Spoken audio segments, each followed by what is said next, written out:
High বন্ধুরা, তো আজকে আরেকটা আপনাদের সামনে একটা ব্লগ নিয়ে আসলাম। তো ব্লগটা হচ্ছে দেখুন, এইখানে এই যে আমাদের বাড়িতে এই যে কাঠ ফাটানো হচ্ছে, তো দেখতে পাচ্ছেন।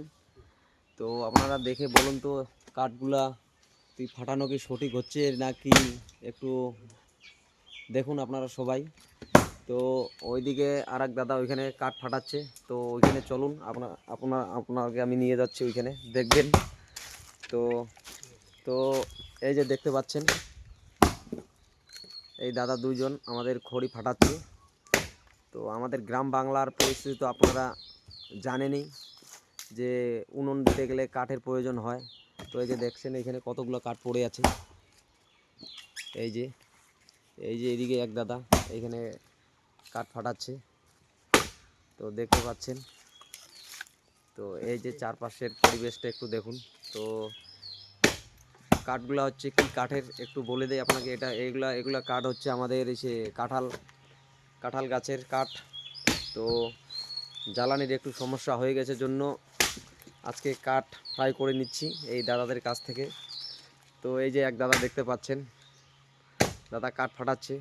তো দাদা কাঠ ফাটাচ্ছে, কষ্ট হচ্ছে না তোমার? আমাদের তো কষ্ট কি, এটা হচ্ছে আমাদের কাজ, এটা আচ্ছা কষ্ট আচ্ছা হলো ফাটাইতে হবে।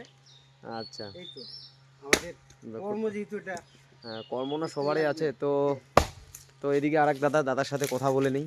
তো এই যে দাদা, তো আপনি তো কাঠ ফাটাচ্ছেন। আচ্ছা আচ্ছা, তো ফাটাচ্ছি। কষ্ট আপনার কেমন হচ্ছে? ও দাদা তো বললো এটা কর্ম, কর্ম তো সবারই আছেই। তো আপনার কি কোনো ইসে কষ্ট হলো কি ক- হবে, করতে তো লাগবে। আচ্ছা, ওটাই ঠিকই। তো সবাইকে কিছু না কিছু করতে হ্যাঁ, হবে। তো করতে তো লাগবে। খুবই কষ্টদায়ক কাজ।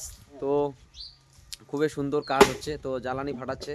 তো বন্ধুরা, আমার এখানে একটা ব্লগ দিলাম, তো আপনাদের কেমন লাগলো তো একটু বলবেন কমেন্ট করে, পারলে একটু সাবস্ক্রাইব করে দিবেন বন্ধুরা। তো সবাইকে অনেক অনেক ধন্যবাদ আমার ব্লগটা এতক্ষণ দেখার জন্য, এতক্ষণ সময় দেওয়ার জন্য। আমার ব্লগে অনেক অনেক ধন্যবাদ বন্ধুরা, পাশে থাকবেন। Thank you.